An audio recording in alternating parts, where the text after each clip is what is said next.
What's up, Trash Talkers? Here at Veteran Trash Talk, we actually vet our sponsors. We don't just take their money and run like a Butterbar lieutenant lost on a land nav course. Are you finally ready to plant your flag and claim your territory? Maybe it's time to use that VA loan to buy a home. Or hell, maybe you're looking to refinance and put some extra cash in your pocket for more questionable life decisions. Either way, the Veterans Mortgage Source, powered by Canopy Mortgage, has your six. Look, buying a home or refinancing can feel like getting overrun on a bad op. Chaotic, confusing, and full of obstacles that make no damn sense. That's where Corey and his team come in. They're like the QRF of home loans, ready to pull you out of the chaos and guide you to the best program for you. And trust me, they'll answer all your questions. Yeah, even the dumb ones. Whether you're a salty vet or fresh out of barracks still trying to figure out where your TA-50 went. Great service, solid rates, and a team that actually understands the military life. That's why all of us here at Veteran Trash Talk trust them to do right by every veteran and their family. Ready to lock it in? Give Corey a call or shoot him a text at 808-699-7874. That's 808-699-7874. Don't wait. Unless you like overpaying and getting treated like an FNG. The Veterans Mortgage Source is powered by Canopy Mortgage, LLC. All loans are subject to credit and property approval.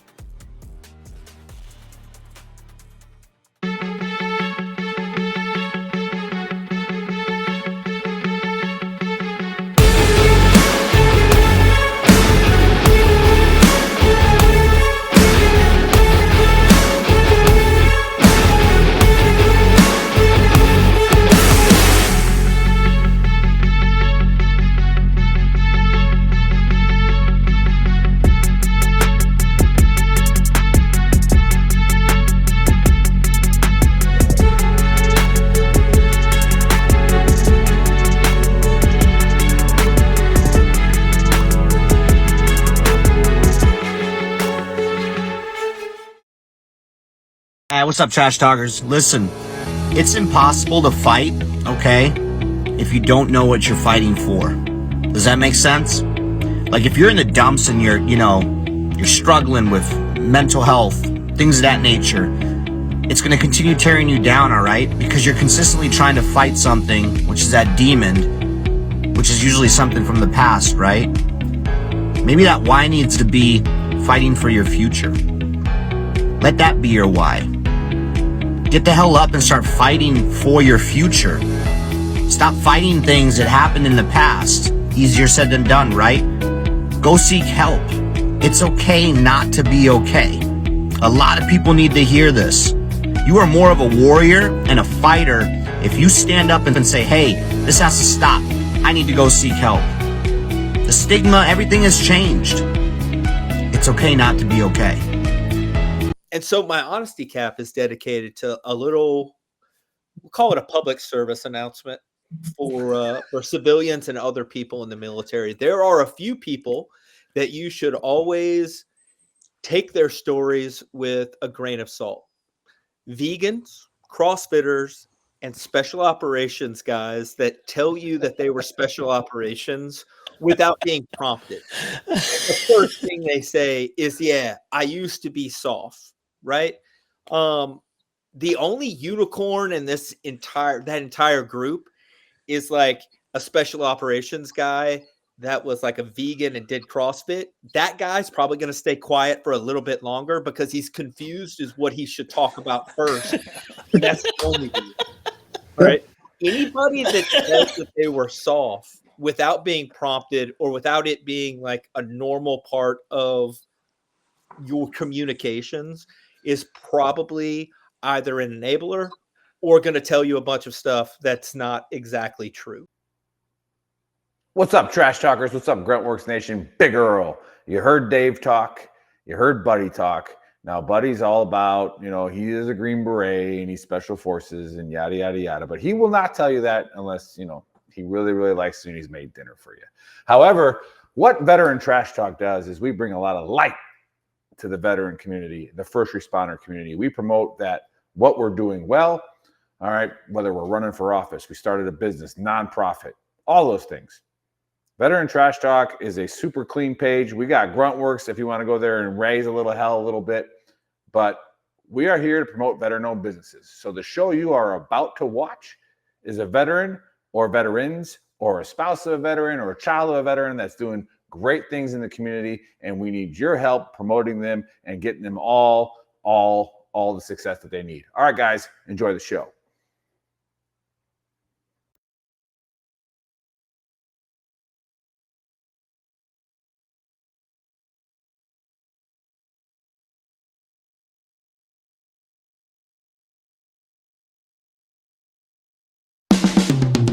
This is the Veteran Trash Talk Hour, hosted by Nick, Dave, and Buddy. Real warriors making fun of other real warriors. Try to not get triggered.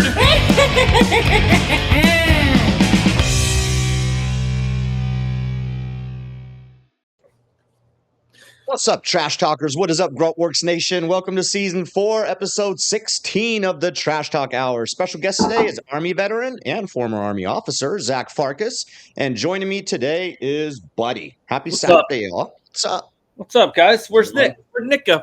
Where's Nick? No, Hey, I don't Nick? know. Nick schedules guests and then doesn't show up.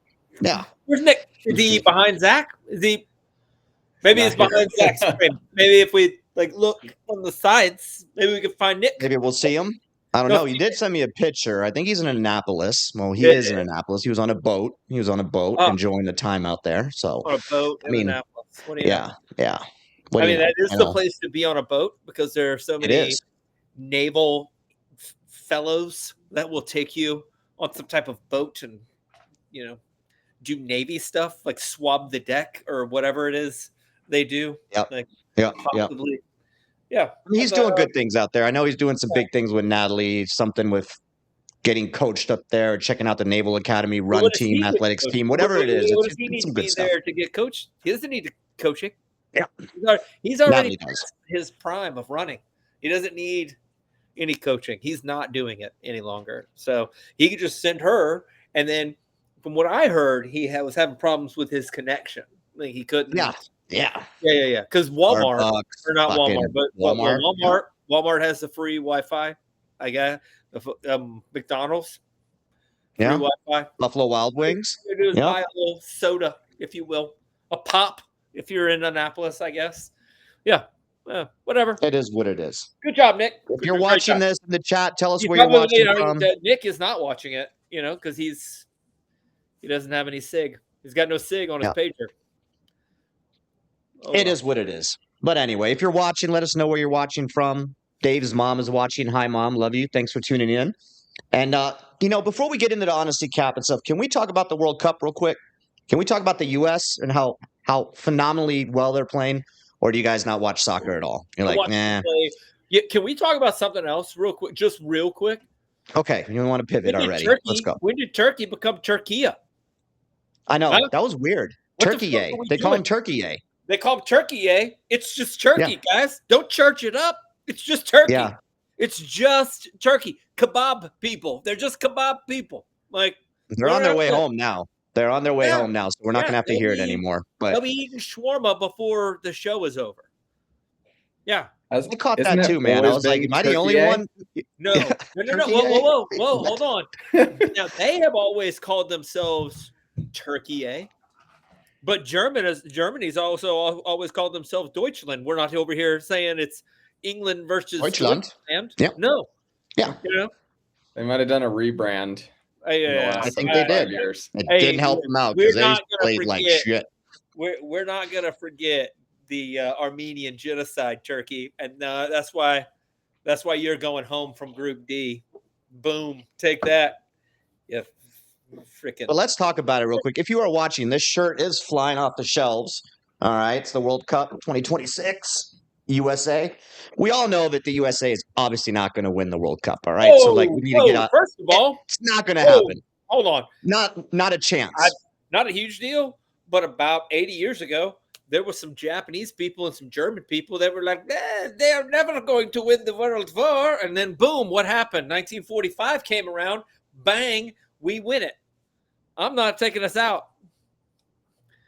Don't make that face, Zach. We won World War II. So I'm going to call it. I think it's going to be. I was looking up what's going on with the World Cup because I have no idea. It's been very entertaining. Basically, we just made it through the first round into the second round. It's really not that big a deal. To be It's honest, a round of 32 now. Now it's elimination. You win or there's no draw, nothing. And we came in first in our group, which is great. And we beat teams like Paraguay, who had to beat Brazil and Argentina to even get into the World Cup. So the team is on fire. They're playing extremely well together. I'm proud of these boys. I think we play Bosnia next week on Wednesday. So it'll be a tight game. But I Bosnia don't, and Herzegovina, yeah. both of them at the same Yep. time. That seems unfair. Two teams, whatever. But they've been playing really well. It's been fun to watch. But I will call it, I think Spain, Argentina, or France, one of those three will win the World Cup. Probably Argentina. Messi has been on fire. Messi has been slaying it. He scored like 5 goals. Messi, Mbappe, and there's another one. Ronaldo? No, Ronaldo hasn't really done all that well, but Messi, He Mbappe, I hasn't. think there's one other guy that are in it for the golden foot. But but what's that other French guy? He scored 3 goals against Norway, like in the first half, like a hat trick. Yep. First half. I am saying Real more quick, things Norway. Can about we talk soccer. about the Norway fans when they're rowing the boat? Oh, it's when you're in good. your stadium and they're like the sound it makes? It's pretty badass, like pretty Viking shit. You know, I'm not gonna lie. I still don't like soccer. I still think I it's love it. one of the dumbest sports known to man. That being said, I'm all in for this whole, like, all of the other shit that's going on with it. Like the foreign fans that have come to Nashville and are like having a good time, and like the Scottish fans in Boston. I'm a fan of a good time, and they look like they're having having a blast. Yeah, for sure. They're, and yeah, I like it. I don't really follow it as much when I moved over here, but the World Cup, and we only get it every 4 years, so I would glued say to you the should TV. probably listen to your mom and dad. Not a huge deal. Yeah. No negative. I'm sorry, no Mom. vibes. I would love for the U.S. to. I think they'll win the next game, and then depending on who they're playing after that, it'll be. But they've made it farther than anybody ever expected. So got to give credit. Credit is due. They did make it. They made it to the semifinals in 1930. I read that the other day. Iraq was in the World Cup. That was the first time in 60 years. Yeah, Iran was there too. Hot. Iran was there too. Yeah, they were also there. They're also going home now. Yeah. Yeah, which is. I'll leave it at that. Maybe Pete will give him a ride. We'll just drop him off. You know what I'm saying? Out of the plane. Well, get out. Anyway, what you got for us, buddy? Before we get to our guests, you got something funny? You got an honesty cap? You know what? So the other day, it's probably 2 weeks ago. I went to the gym on post, and after I go to the gym, I'm old enough now that I can go to the sauna. I'm allowed, and I'm not to the point where I'm just rubbing oil on my knees, which I have seen some older veterans do. But I am old enough that I can go in there and just sit. Well, I was sitting there, and there was clearly like an E5 and an E4 that were also in the sauna, sweating it out. And they were having a conversation. And I tell you, the videos you sent us, the video that I sent this you, is good. This E5 was dropping knowledge bombs on this E4. And he was hitting them with all kinds of like good stuff. Like this guy was talking about this girl that was pretty toxic for him. And he was like, I don't even know what's going to happen when I see her again. And this E5 was like, have you ever been around poison ivy? Well, you think you're ever going to see it again? Well, when you see it again, you think you're going to rub that shit all over your taint, your face, and like all that? No, you're going to stay away from it. This E4 hits him back with, not me. I'll probably will roll in it. I probably will because I love her. And I was like, Jesus Christ.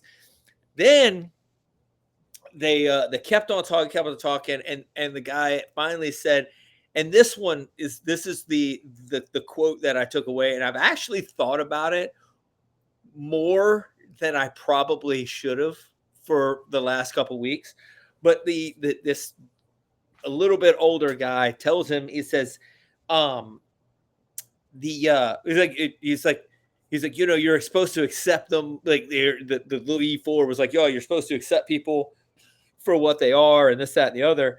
And the C5 goes, no, you're supposed to accept people for what they have been, but then expect them to be better. Like, you don't have to always accept people for like to continually do the same fucked up shit. Like, yeah, you screwed up in the past, but you're supposed to be better. Like, you're supposed to be getting better. And I have thought about that. Like, this dude has lived rent free in my head for probably 2 weeks now, because the truth, because it's super true. But then you hear about all of this like toxic masculinity and like, oh, like you can't be toxic and you're like, you mansplain and you like, to me, we talk about that. And yeah, masculinity or those traits that they're talking about in excess can be bad. But when nobody ever talks about like erosive empathy, like empathy that like you can understand how somebody's feeling and you can feel bad for them, but you also have to understand that they made choices that got them to where they're at and how they're feeling bad. Like, so you have to balance those things and not just say, well, oh, I feel bad for you, so I'm going to get you out of every shitty situation, because all you do is make people dependent on their weak ass story and how terrible their life is because generally of their own decisions, and then they blame it. 99.9% of the time. If you don't do something for me and you don't feel bad for me, then you lack empathy.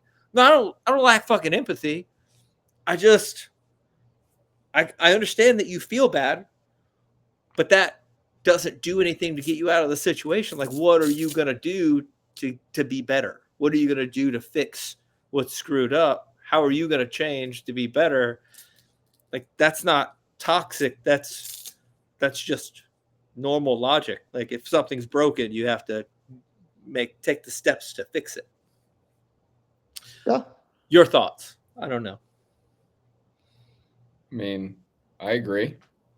Well, there we go. Stamped off. No, I think it starts with people. I think people can change. I think that's, some people think people can't, some people think they can, and it just, they definitely can, but you still have to realize what they were when they were making the decisions. So sometimes I wonder it's all about personal accountability. It's all about personal accountability, and sometimes people need to be reminded, hey, you are capable of changing. Instead of doing the definition of insanity, just doing the same shit over and over and expecting different results. Like, you can definitely change, but some people do need that nudge a couple times. But you're absolutely right, buddy. But it all boils down to personal accountability. That's all it is. Sometimes I think that's one of the things that we take from the military that people don't really they don't vibe with when we get out of the military, is that why we can be empathetic with people. We can also go, okay, well, like, I feel bad, but feeling bad for you is not going to do anything. So let's move on. Like, what are we going to do? And holding people to a standard is a different, like, it's not really a thing that you learn in the civilian world a lot. I don't know if there's a function that, like, if there's a forcing function in the civilian world like there is in the military, that, like, you know what I mean? Like, there's a lot of safety nets that there aren't in the, like, if you fuck up. Yeah, because the military is an you're going to hear about it right away, and then you're going to get berated about it for a long time. I don't know that that's a thing in the civilian world. Then again, I don't really swim in that water. No, I don't think it is either. I think in the civilian world, it would just be like your family and friends trying to make you better, or the people you surround yourself with. Excuses, right? For you. That's what I see. Like, more your family and friends try to like, oh, it's not your fault. That teacher you had in the second grade that didn't give you a gold star on every Thursday, that's the one. That's her fault. She's the one that did it to you. I don't know. Oh, I like it.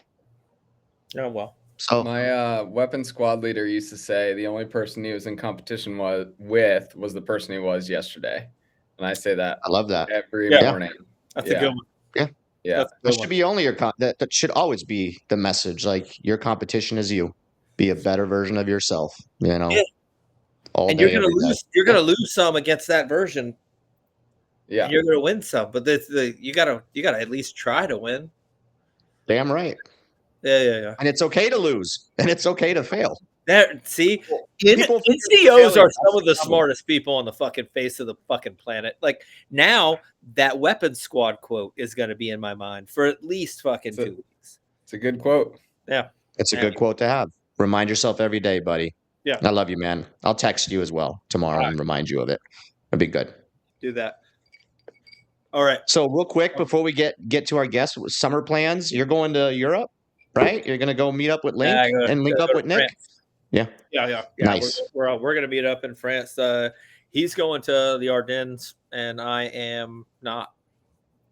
I'm gonna stay in the south of France, go to the lake, and go to. I'm glad Nick is finally leaving the country and gets to experience the rest of the world. You know, he needs that. You know, I mean, he's been out of the country, but it's always been to the Middle East. You know, now he gets to, get some culture in him. You know, so I'm happy for you, Nick. Finally, spreading those wings and getting out of America for a little bit and go have fun watching Formula One.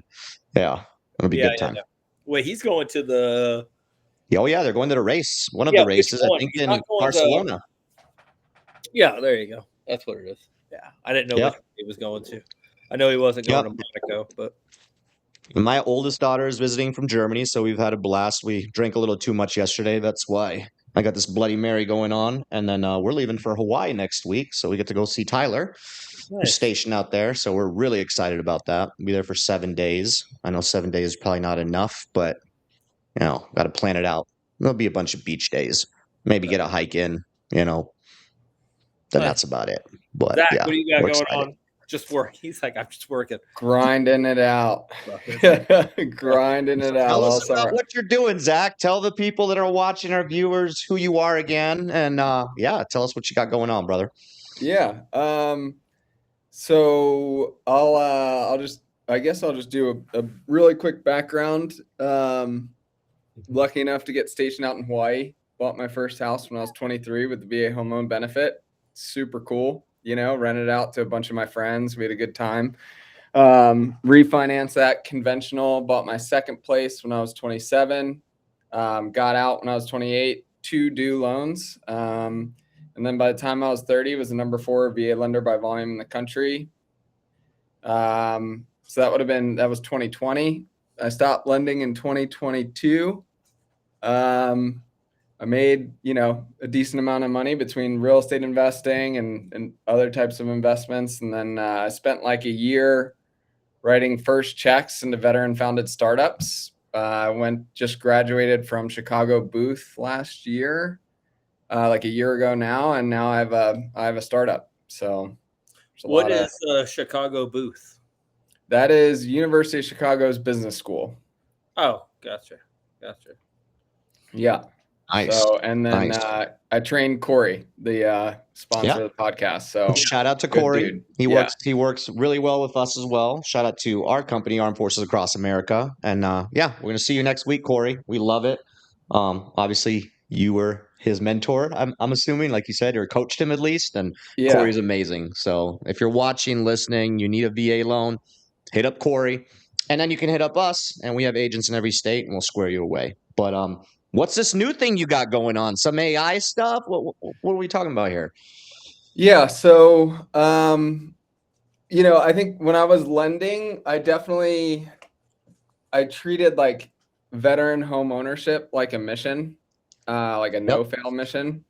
And that was like ultimately kind of bad for me. I'm just being real. Yeah. I was super burnt out. Like I did 3.5 years of it. I would only take off like Super Bowl Sunday to go to Costco, and then like Thanksgiving Day were like the only 2 days. Like people would still call me on Christmas. So it was just a lot. I kind of gave myself away to that, and there was not a lot left. So like I said, I took some time for myself and really reflected on like the real estate process and why it burned me out. So my current company automates real estate transactions end to end. So essentially real estate agents or their transaction coordinator upload their purchase contract, all their documents. We read those documents, extract the actionable information, and then we run the entire transaction end to end with software.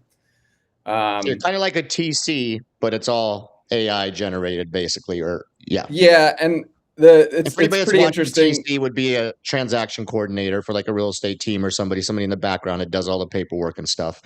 Yeah, just wanted to throw that out there for the viewers. They're like, "What the hell?" Yeah, appreciate it. Yeah, so for Driver and context, oh, sorry, go ahead. Sorry, yeah, You're good, brother. You're good. Yeah, so they do all the paperwork. They run the timeline. They're like if you bought a home, they're like you probably don't even know their name, but they're the ones that you should be arguably thanking the most. But yeah, we don't replace them. They're actually our power users. So lots like everybody's like, oh, you're trying to replace a TC. I'm like, no, I'm trying to help them, them real estate agents scale their business. And then it's really cool too, because along the way we educate like the client in a legally compliant manner. Because a lot of times real estate agents just sort of don't give the best explanation. They just kind of want to get to the closing table, not like trash talking them at all. But yeah, for sure. So is this a nationwide program, or is this just focused on certain states? Because obviously different states have different laws with real estate. You got lawyer states, you got non-lawyer states. What does that look like? Yeah, so it's right now we're just operating in Hawaii. So last month we closed like 10.5% of the transactions in the state on our platform. Oh, nice. Which is super cool.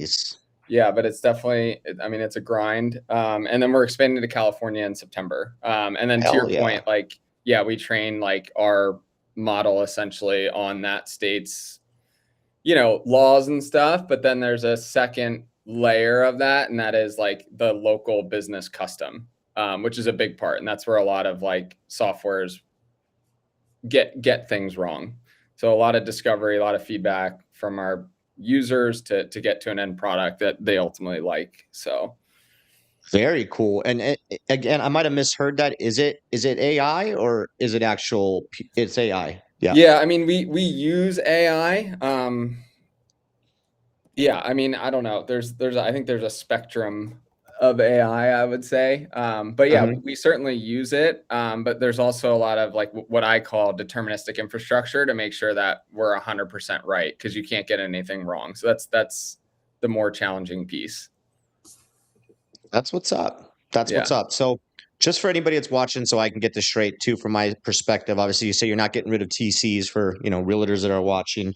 So I'm an agent. I have my TC, and then she uploads all the documents in that system. It kind of generates it, from the contract to closing, everything. Does it connect with the title companies and lending? And then, wow. Yeah. So cool. Everybody, it's kind of like everybody works from like a shared like space. Like an ERM system or whatever. Yeah.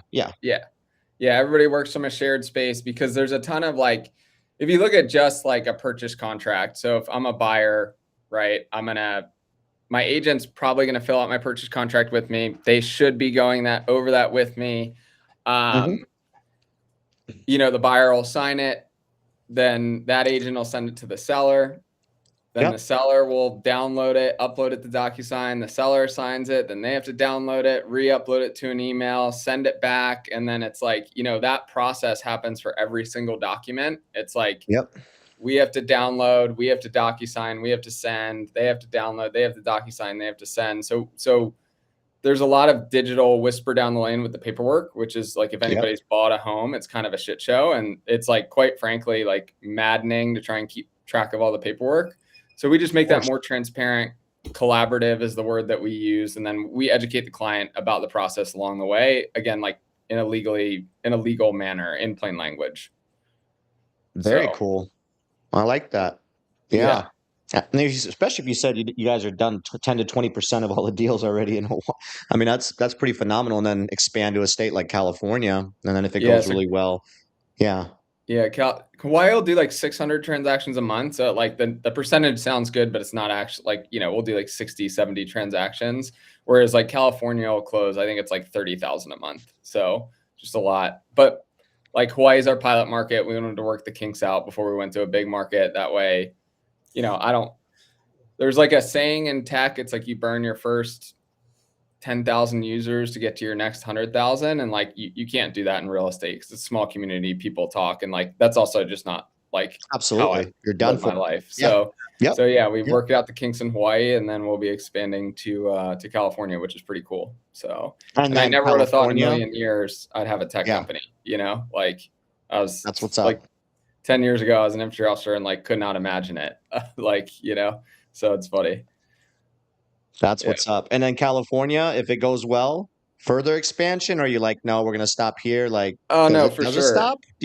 Yeah. Yeah, for sure. Like I think the next like Zillow in prop tech is a company that like does the work. So yeah, we'll do, you know, I want to do all 50 states, but after we're done California and have some traction there, we'll hopefully raise some money and then expand nationally. So very cool. I should have brought Megan on the show today. She would have loved to hear all this stuff too. She's the boss. She's my team lead. So nice. But yeah, it would have been cool. Must be nice awesome. to live with your team lead. Yeah. Or the worst thing I can fucking imagine. Like, because if you don't get along at work, you got to go right back. Your boss is right at your house 24 hours a day. It's been a blessing. It's been a blessing as an agent, like being a brand new agent when I got my license. Like having her here. Yeah. Bosses there. Sleeping bosses there. So many bosses just there the whole time. It's cool. I love it. I admire Megan and her work, man. I do. And then, you know, all the questions that you have as a new agent, you know, she's right there. So it's a blessing, bro. It's a blessing. You know. That's what's up. That's exciting. So where can people look you up? You got a website for any of this? Obviously not yet. Just still in its infancy. Yeah, it's just relos.com. I mean, we're going through a trademark right now. So our website is intentionally vague, I would say. But like LinkedIn and like, I don't know. I mean, the other thing, and like, I think the thing that's like sort of more interesting is like going through, like the business is one thing, but like for like listeners or whatever, like starting a company, trying to get like venture backed and stuff like that. Like that is really, I would say like, that a little bit. Talk about that, like what that looks like. You know, you get the idea and then you're just like, I mean, to be honest, if you're trying to build capital to expand, how are you trying to build that? And then are you looking for people to invest and how would they do that? Yeah, I mean, I would say like that's definitely like the shittiest part. Are we allowed to curse on here? I'm assuming I've been cursing this whole time. I hadn't paid attention. Yeah. Say whatever. You can say whatever the fuck you want. Just don't say Epstein. Cool. Epstein will throw us off. I'm just kidding. Yeah. That's like the shittiest part because like I think, you know, when I was done lending, like I mentioned, and I'm just super transparent. So hopefully these numbers don't seem weird or anything. But like, you know, I really wanted to help other vets like start companies. So I was like, okay, cool. $750K I put to the side, and I'm like, I ripped 7 checks into 7 veteran founded startups, which some of those guys are super cool. If you want to have them on the pod, and I could talk to Nick about that or something like that. But yeah, for me, it was like writing those checks. I was like, okay, cool. This person's a vet. And they're making huge sacrifice financially. A lot of them have family. I generally tried to keep them like above the age of 30 with families, because that's like, to me, you're showing what you're like sacrificing to do this. And that was sort of like good enough for me. But yeah, like the biggest mistake I made with starting the company was just assuming that I was like venture backable with my background. Right.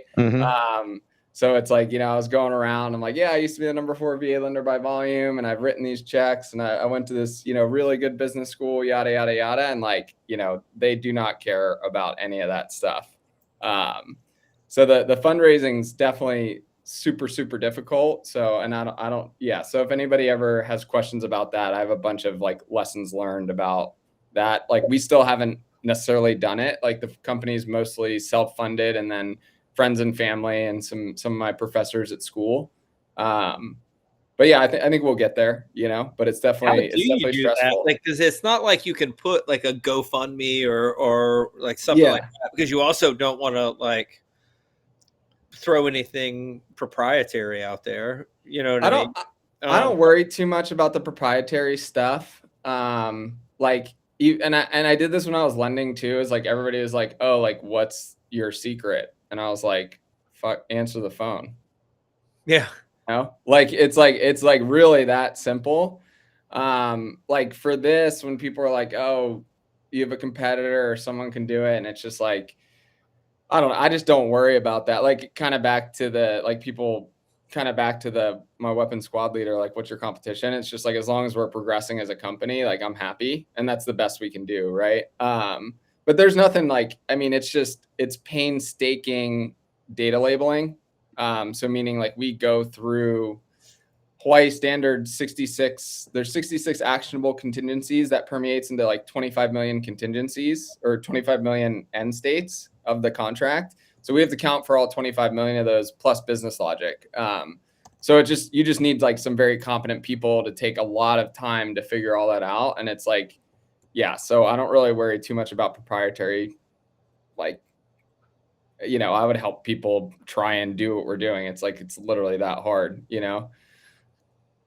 Yeah.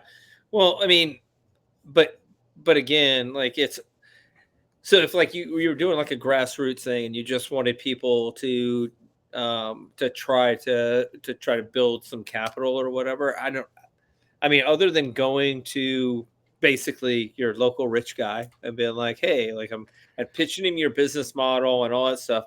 Yeah. But you know, if like, do you have like a GoFundMe or No. something else? Yeah. So Like just like a grassroots group of people could buy like a share or a stock. It's not like you're public, but right. you know what I mean? Yes. So to invest in like a startup, like first of all, it should be the last thing you ever do. Like you should have like a property, you should be invested in like bonds, the S&P 500. You should be like in the position to be like an LP in like a private equity fund, or like there's so many things you should do before you invest in like an early stage startup. And like my checks that I didn't know that, right? Like I just like was like, oh, I was really good at lending. I have some money, I can like help other people. And for me, it was more about help, but like you definitely shouldn't do it because it's probably going to go to zero and it's super risky. But for me, like it was really the business school, like leveraging my business school network. So like from that network, I received like 110 warm intros to like venture capital funds. And like, I have heard no, or my idea is shitty or can be replicated or whatever, like 110 times. Right. But out of the 110 times, like one person it's like an industry specific investor, they're a publicly traded company. One person got what we were doing. And he was like, hey, we will invest in you and we'll help you find like a lead, like someone else to lead the round. And they gave me like a very clear revenue metric that we need to hit. So it's really just persistence. And then Love that. Real quick to that. I love that. That's a great example. Like you're going to get hundreds of no's and then eventually you're going to get that yes. And you didn't give up and you were persistent, you know, like that's a great message. That goes back to what we were talking about earlier about failing and, you know, being told no, or you can't do it, but you just kept going. And then eventually you got someone on the hook. We're not there yet. Like they gave us a bar. And so now it's like, I know the bar I need to get, and we could get to that bar. And especially in technology, like it's a terrible time to be doing anything touching software because a lot of people just think like AI is going to take over. AI is taking over, which is that's not going to happen. People said the same thing about the computer. Like when the PC was like rolling out, but I watched iRobot and Terminator and all that shit. I don't know. Yeah, but we could get to this revenue bar that these guys set, and I could come back around to them and they can be like, oh, like I read an article in The Economist and like I changed my, like, you know what I'm saying? So yeah, it's just, and then the type of people you can raise money from, those have to be like accredited investors. Like, can I do a GoFundMe? Like, absolutely not. The person, an accredited investor needs to have, I think it's like 200, I forget. Oh, it's $1 million in assets, or they make like $250,000 a year. And then you're an accredited investor. And that's like the pool of people you can raise money from. So it's a small pool to start. That's crazy that in order to be an accredited investor, you have to be basically fairly rich. That's not. Yeah. Like you be in a certain tax bracket for that. Yeah. I mean, because you would think that in order, like you could, yeah, every now and then you'll see like people that are like, hey, like I've got this product or this thing, you know, like why it doesn't make any sense that they can't just like pitch their pitch and then like start like a GoFundMe and like have a grassroots like people that are like, hey, like I'm not going to give you $1 million and expect 10% of your company, but I'm going to give you $5 because I believe in you and your product, and like go ahead, like because you pitch them. But you know what I mean? Like it's weird that you can't do Yeah, that. yeah, it's like it's a consumer protection thing from like the federal government's angle, I suppose. And there's like I would say like I'm like 50-50 on it. Like I think a lot of people lost if you look at like crypto, right? Like you didn't need to be an accredited investor in crypto. And like if you look at what happened there, like yeah, like you hear about the winners, but like every winner you hear about, there's probably like 10 to 20 losers. So I think in the regulator's mind, people capable of making that amount of money are capable of like number one, if they lose the investment, it's not going to like put them out of house and home. Yeah, they're and fine. then second, they're like more sophisticated. And I think like the flip to that is you know the everyday American can't invest in their cousin's company or their brother's company or something like that, you know. And then those returns are extremely outsized, but those outsized returns reflect the risk involved, which is, you know, generally when someone's trying to start a company to like really grow it and scale it across the country and have like an exit, the chances of that happening, regardless of who you are very, very small, like much less than 1%. Damn. Interesting. Yeah, this is some good stuff. Yeah. So I had a question, but I lost my How train of does your thought. app Yeah. work as far as like, and I mean, I get that like, so it basically fills in the blanks for all of the real estate forms that you're using for the transaction. But do the TCs do they subscribe to your to the app? Do they pay like a monthly fee? Like how is that works? Yeah, so we charge per transaction. So we don't make money unless like the person is making money. Like the, you know, like it might be a solo agent, it might be a transaction coordinator. We actually sell it as like a compliance system. So we replace like a software called SkySlope. Because since our software is doing the work, the real estate agents have to, and brokerages, they have to document all the communication, all the paperwork on like basically a glorified template driven shared drive. If the software is the thing doing the work and then it's also documenting the work, that like removes that layer essentially. But yeah, we charge per transaction. So it's not like you know, a monthly cost, because a lot of agents, they'll do 1 or 2 deals a quarter and that's like fine for them, you know, the majority. And then there's a small number that do a decent amount, where like our unit economics still makes sense for them. So Yeah. Sorry, my son was texting me. no He's worries. in Hawaii as well. So where are you at now, Zach? You still live in Hawaii? Yeah, obviously, I'm assuming. Yeah. No, No? I live in San Francisco now. Okay. Yeah. Okay. So I love it. I did not think I was gonna love it, and I do. It's a cool city. I'm a fan. So Exciting. So what else is going on? Any other business ventures, or this is your baby right now, or you got some things in this mind? It looks like it's no, always this going on. is pretty much it. Yeah, I pretty much just work on this all the time. So yeah. That sounds excruciating. Like it's like I just this is all I do. Yeah, I mean the mortgage lending stuff was a roller coaster, but it's like, you know, like within the week if the person you talk to is going to work with you or something like that. Yeah. This is like a much larger time horizon. Like generally, like I have to sell investors, but I have to sell my clients. And then like the time horizon is like for a brokerage to switch off their compliance system is going to be like 2-3 months. Like a venture capitalist or an investor generally is going to watch the business for anywhere from like 3 to 6 months. So like if I had a no when I was lending or I was down in the dumps, I could make like 5 more calls and like be back on the up. But the sales cycle for this is so much longer. The roller coaster, the highs and lows are the highs are short and the lows are long. Mm-hmm. Yeah. Mm-hmm. Yeah. Yeah. Is So I there? can't. I don't know if you might have mentioned it earlier. Is this just your baby, or are you doing this with a couple of buddies, or like, I mean, what is it? How many people does it take to run this operation, or obviously get started, but yeah, what does that look like? Yeah, so I have a technical co-founder. He's like a software engineer. I also have another software engineer that formerly was at like Compass, which is a tech-enabled real estate brokerage. And then I have someone who helps out with sales as well. So it's me and 3. Yeah, I mean it's fun to have a small team. I mean It is. yeah. It is. And it might not be something that has to necessarily expand either as you guys expand into different states, right? Like you get that locked in, every compliance stuff squared away, you move on to the next state.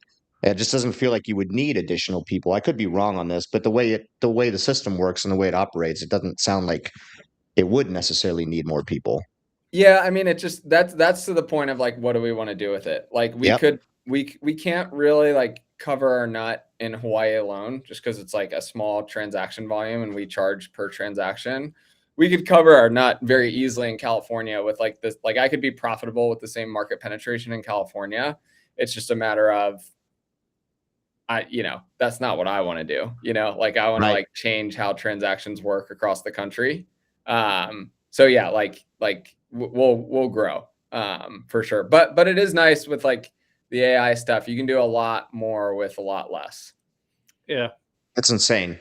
Yeah, It's insane. crazy. I mean, we've had several guests on, right, that are all into the AI stuff and the stuff that it can do, like all the different systems, and it's extremely interesting. It's I mean, I do Yeah. all of our product posts, just simple stuff like that. AI, just put it in there. It's wild. It's wild Yeah. the stuff that it can do. Yeah. I think it is going to take over. Just saying. Yeah. No, I think Completely. it's gonna take over, but I don't think it's gonna like some people may like there may be some job loss, but like I can just say right now from like selling an awesome product that does make a lot of things like efficient, like people are just slow to change. Well, You there's know? also Like- there's also the moral argument about whether if being efficient is morally like correct, I guess, because at the end of the day, if AI does do all of the things more efficiently than, but then there are like say that we get AI to do everything we want. We're living in this utopia, right? Where like we don't have to work or do anything, and we just get paid. Elon Musk talks about that in an Yeah, interview. we just Yeah. get paid. Yeah. Go ahead. I mean, it looks a lot like Wally. You know what I mean? You're just floating around, and humans with no goal or ambition. We've seen that in like with people that get out of the military, right? Like, yeah. yeah, it's just it's. I think it's going to be an interesting debate in the future as to like there is a place for AI, but how far we let it go and where we pull the reins back on it to figure out where a happy medium is, where everybody's happy, I think, or where the most people are happy. I think like a couple things. So I did like one of my capstone like research papers at like U Chicago. I compared like the AI revolution to like the personal computer. And like through that, if you look at like the bank teller, so like so first of all, you can go back to like the refrigerator and the milkman. Yep. Like makes sense, right? The PC, everybody thought like, okay, like there's going to be no assistants or secretaries and all that stuff. Didn't happen, hasn't happened, still not happening. The bank teller, when people said ATMs, there's not going to be bank tellers. Like what actually reduced bank tellers was like the smartphone and the phone application. So I think I think a lot of the claims that like a lot of the leaders in the space make is really just like a fundraising effort. And then if you look at like Anthropic's most capable model, Mythos, they deployed that to like a very small set of companies because of its like capabilities. And then they released a tempered down version called Fable 5. And that was only on for a day and a half until someone found like an exploit and that got taken off. So there's like a very realistic scenario where we're sort of, I don't want to say stuck, but like pretty close to the peak of where we're going to be for a little bit until everybody figures out how to deploy. And like they talk about safety a lot. I believe them for that. Like you can't have a super smart system in everybody's pocket per se, because the threat is literally too high. So like that model Mythos has been out for 6 months and like the public doesn't have it. Yeah. So like you could say like the capabilities, yes, could result in like a utopia, but the implementation, it's not the capabilities per se, it's the implementation I think that matters more than the capabilities. Yeah, I think that, but I think there definitely has to be a serious discussion about global regulation of the use of AI and For sure. and what we're able to do with it, just like any other, like, I mean, you know, when nukes were like became a thing, you know, we had to have a serious sit down about, you know, where you could use them, where you can't use them, what makes sense for like humanity as a whole, and how we're going to use these to better people's lives, and not to like, because, you know, AI to me is, I mean, it's just as dangerous as a nuke in the wrong hands. Like you can, you can do way worse with AI, or, you know, than you can with like you shut down a grid. Like, people are done. No. I think they're on top of it though with a lot of that stuff. There were some in the recent months where people like literally planned out how to like unalive somebody, you know, and murder. And there was that one guy, but then I think it automatically, they have systems in place now where it, contacts the FBI if you're like talking about crazy stuff like that. But I mean, it's still dangerous. That's a completely other. Right. Then what is being monitored? What isn't being monitored? Right. And then it's like, exactly. Which has nothing to do with real estate transactions. So we've gone down the AI rabbit hole far enough. AI is fun. It's always a fun discussion. But then we talk about the AI, like, ChatGPT, Grok, whatever. And then you got Elon Musk talking about Neuralink, where you're going to have a chip implanted into your head. You're not even going to need any of that other shit anymore. I mean, with this chip, eventually 10 years down the road, you can learn a foreign language just like that, That one guy has it. The first person who got Neuralink implanted, and he like controls a computer with like the Neuralink in his head. I don't know if you guys saw that, but he sits there and plays fucking video games and shit. Like literally just watch. Yeah, I know what you're talking. Yeah. It's insane. And Elon is trying to do cool stuff where you can walk again, you can see again, which I'm all for. But then it's like, as it progresses, wait, now you can just be the smartest motherfucker, and then like the people that don't get it will be left behind. And then everybody is forced to get it. And then you have this chip in your head where, is there a freaking kill switch? And then it's all done.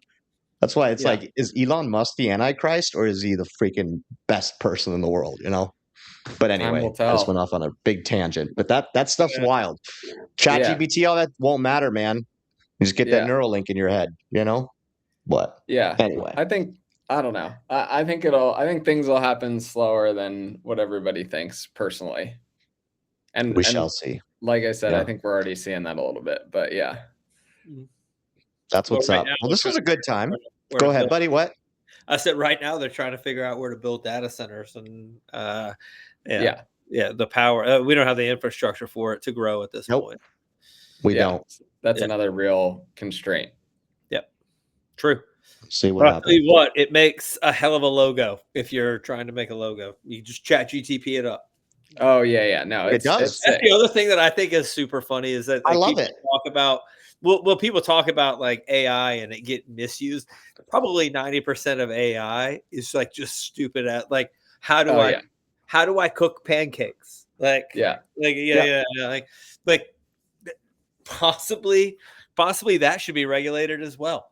How stupid is the question that you can ask ChatGPT or ChatGPT says, read a book, dog? Like, no, like I'm not telling you. You don't have to read the book. You tell ChatGPT, tell me about this book, and it'll give you all the freaking highlights like that, Yeah. Like I said, there should be at some point a level of like where the AI is smart enough to be like, don't waste my time, dude. Like Yeah.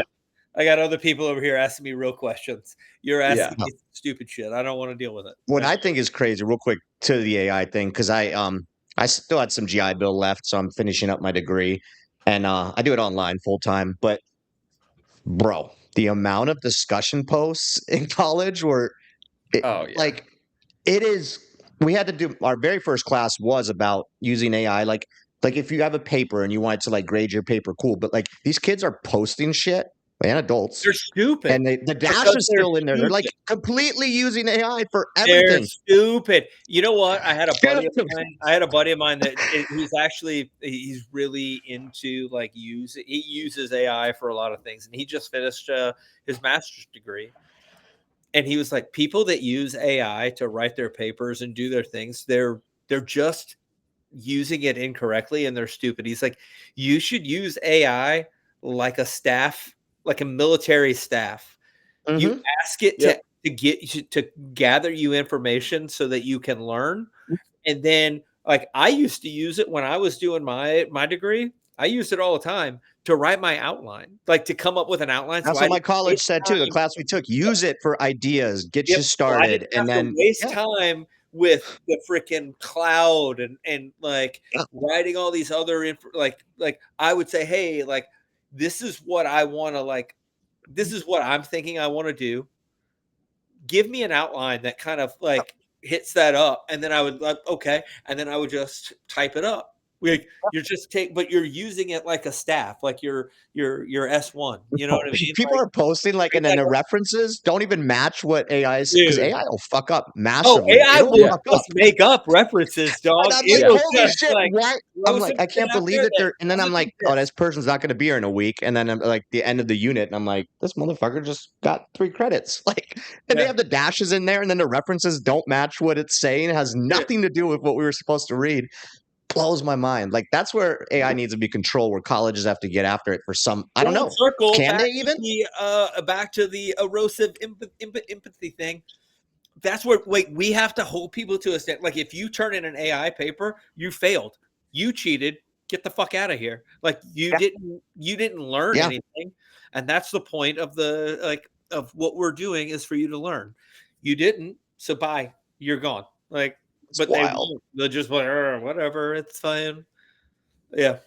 Yeah. I use it. I think I use it for like, so I do make products. Like we have like a company investment memo that's like kind of our thesis. And like, I obviously have a deck and stuff like that. And like, I don't know, like I do use it to help me do research, but I do double check the research. I'll have it do the outlines.